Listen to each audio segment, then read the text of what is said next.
सीधा विषय पर आते हैं। आज की हमारी इस खास चर्चा का विषय है गरुड़ पुराण। जी हाँ, वही ग्रंथ जिसके बारे में हमने बहुत कुछ सुना है।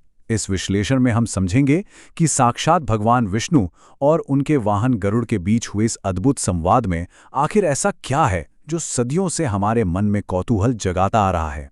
मृत्यु के बाद क्या होता है, आत्मा कहाँ जाती है, ये कुछ ऐसे सवाल हैं जो कभी ना कभी हम सबके दिमाग में आते ही हैं। तो चलिए बिना किसी देरी के जीवन, मृत्यु और कर्म के इन गहरे रहस्यों को एक साथ डिकोड करते हैं।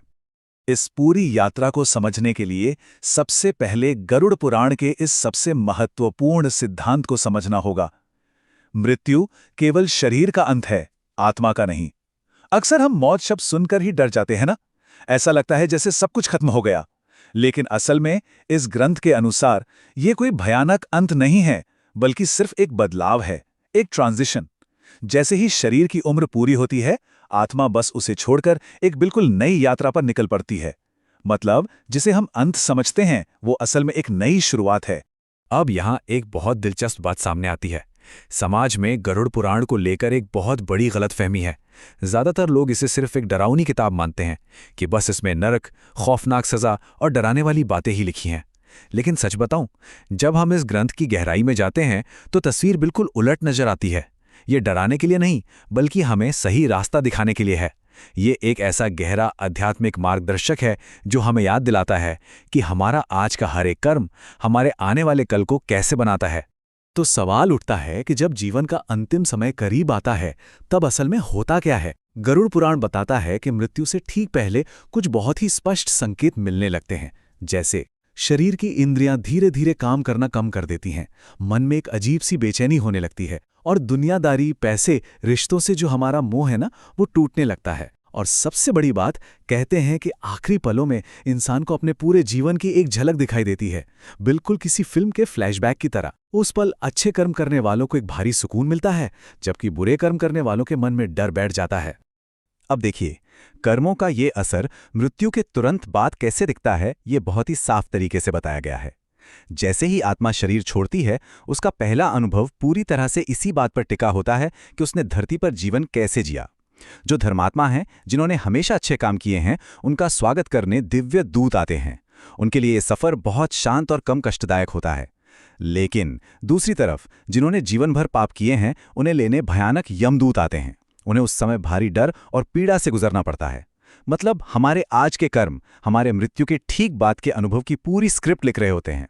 लेकिन ठहरिए, आत्मा शरीर छोड़ते ही सीधे यमलोक नहीं पहुंच जाती। गरुड़ पुराण के मुताबिक मृत्यु के बाद पहले 13 दिनों तक आत्मा अपने ही घर परिवार के आसपास भटकती रहती है। वो अपने अपनों को देखती है और इस दुनिया से अपना लगाव धीरे धीरे छोड़ने की कोशिश करती है।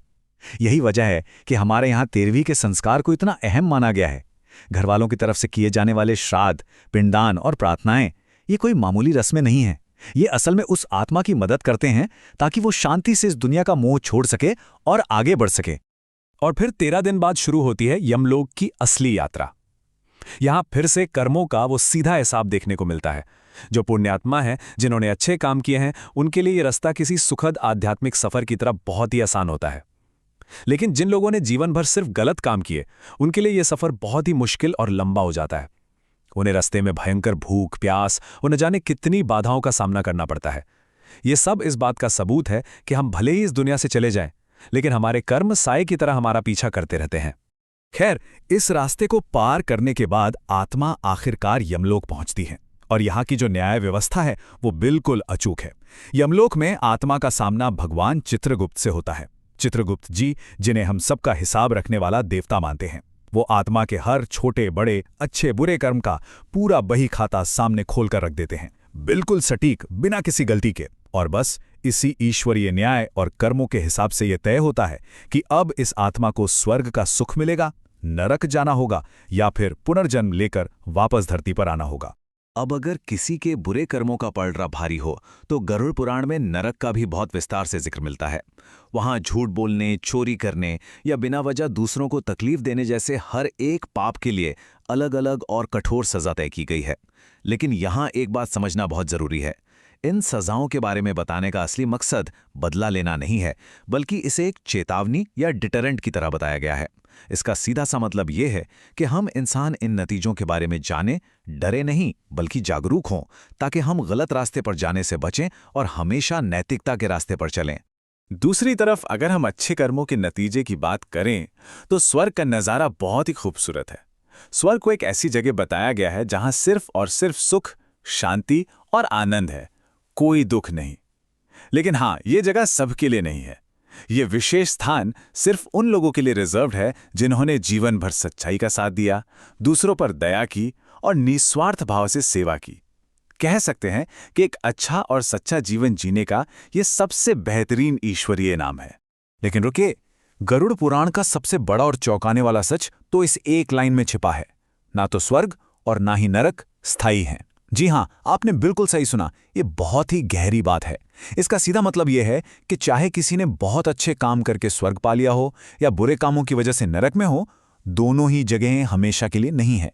जैसे ही आत्मा अपने जमा किए हुए कर्मों का फल पूरा कर लेती है, चाहे वो इनाम हो या सजा, उसका अकाउंट 0 हो जाता है और फिर आत्मा को वहां से आगे का सफर तय करना ही पड़ता है।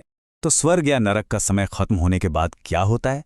तब शुरू होता है पुनर्जन्म का चक्र। ये वो समय है जब आत्मा को एक नया शरीर और एक नया जीवन मिलता है। लेकिन ये नया जीवन कैसा होगा? क्या ये खुशियों से भरा होगा या इसमें बहुत संघर्ष होगा? ये सब कुछ पूरी तरह इस बात पर निर्भर करता है कि पिछले जन्मों में हमारे कर्म कैसे रहें। यही वजह है कि गरुड़ पुराण हमें बार बार ये बात समझाता है कि अच्छे कर्म करो, दान करो, सच्चाई के रास्ते पर चलो, क्योंकि आज का हमारा हर कदम हमारे कल को, हमारे अगले जन्म को तय कर रहा है। अगर हम इन सारी बातों को एक साथ जोड़कर देखें तो गरुड़ पुराण एक बहुत ही सकारात्मक संदेश देता है। वो ये कि मृत्यु से डरने की कोई जरूरत नहीं है। वो तो जीवन का एक अटल सच है जो आना ही है। असल बात यह है कि हमने जिंदगी को जिया कैसे है। जो इंसान ईश्वर पर भरोसा रखता है, अच्छे कर्म करता है, उसके लिए मौत कोई डरावना अंत नहीं रह जाती, बल्कि वो एक बहुत ही शांत और सुंदर बदलाव बन जाती है। सच कहूं तो डर सिर्फ तब तक है जब तक हम सही रास्ते पर नहीं हैं। पर ध्यान देने वाली बात यह है कि इस पूरी आध्यात्मिक यात्रा का सबसे आखिरी और सबसे बड़ा लक्ष्य बार बार जन्म लेना नहीं है। वो लक्ष्य है मोक्ष। मोक्ष यानी आत्मा की सबसे ऊंची अवस्था। ये वो मंजिल है जब आत्मा इस जन्म और मरण के थका देने वाले चक्कर से हमेशा के लिए आजाद हो जाती है। ये किसी भी जीव की सबसे बड़ी उपलब्धि मानी गई है। हालांकि इसे पाना इतना आसान भी नहीं है। इसके लिए अपने अंदर के अहंकार, लालच और इस दुनिया के हर मोह को जड़ से मिटाना पड़ता है और ईश्वर में पूरा विश्वास जगाना पड़ता है। तो अपनी इस चर्चा के बिल्कुल आखिर में गरुड़ पुराण हमें सोचने के लिए एक बहुत ही दमदार सवाल के साथ छोड़ जाता है। सोचिए, अगर मौत के बाद ना पैसा साथ जाता है, न जमीन जायदाद और ना ही कोई रिश्ता, अगर सिर्फ और सिर्फ हमारे कर्म ही हमारे साथ जाते हैं, तो फिर हमें आज अपनी जिंदगी कैसे जीनी चाहिए? यह ग्रंथ हमें याद दिलाता है कि मानव जीवन बहुत कीमती है। हमें कुछ ऐसा करना चाहिए कि हमारे जाने के बाद भी दुनिया हमें प्यार और सम्मान से याद रखे। और सच कहूं तो यही वो सबसे बड़ा रहस्य है जो गरुड़ पुराण हमें समझाना चाहता है। यह सिर्फ मौत की कहानी नहीं है, बल्कि जिंदगी को सही मायने में जीने का एक खूबसूरत तरीका है। उम्मीद है इस विश्लेषण से कुछ नया सोचने का नजरिया जरूर मिला होगा।